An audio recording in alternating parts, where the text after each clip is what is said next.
This is the town hall for Nyesviz, and Nyesviz, according to most historians, was a fairly prosperous town under the, I guess you could say, rule of the Nyesviz feudal family and also the Magdeburg laws, and giving, I guess, kind of home rule, city rule, you know, to Nyesviz, and encouraging commerce through the artisans and contracting through the feudal, you know, Radzivills. Yeah, so as I was told, most people loved, Jews included, loved, or especially Jews of that time, most loved the Radzivills, the feudal family.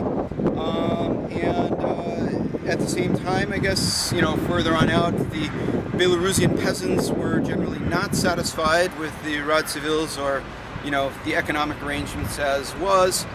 At any rate, the October Revolution of 1917 took place probably, I don't know, 1,000 miles from here in, what was then Petersburg. And about 2 or 3 years after that, the Bolshevik Party decided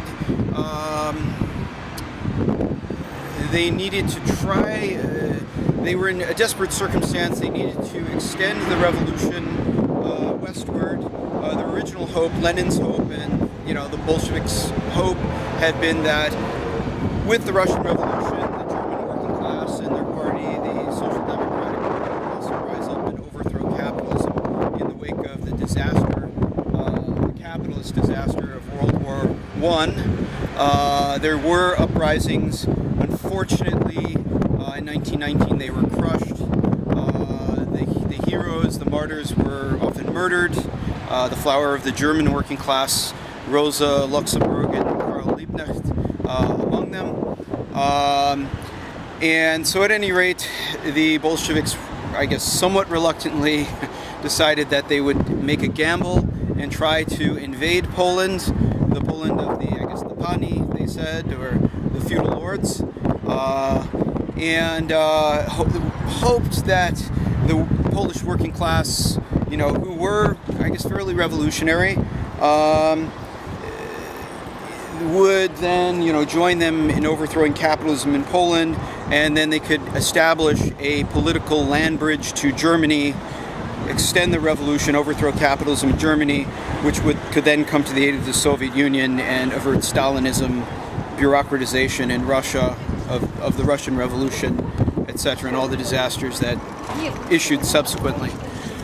At any rate, so the Red Army came in through this region, and this town, as well as I believe Slutsk town, was, I guess, relatively prosperous, and I guess the Bolsheviks would say counter-revolutionary. So there was an element of Polish, Belarusian, I guess, merchants, artisans, Jewish merchants, I guess, also, who fought against the Bolsheviks alongside of Pilsudski. I guess it was Pilsudski's army, the Polish army, pushed the Bolsheviks out, and the Poles, in gratitude, erected, or I think it was maybe later once they had established the rule, I may be wrong on that, but anyway, there was a battle of symbols. I believe, what was it? Well,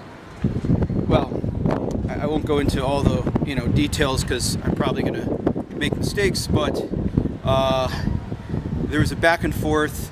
The rebels here on the Polish side were shot when the Bolsheviks took the town.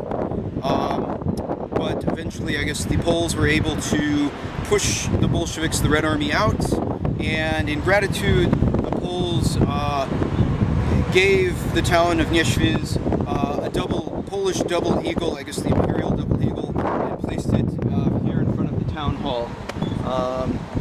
So, right, okay, I guess move on.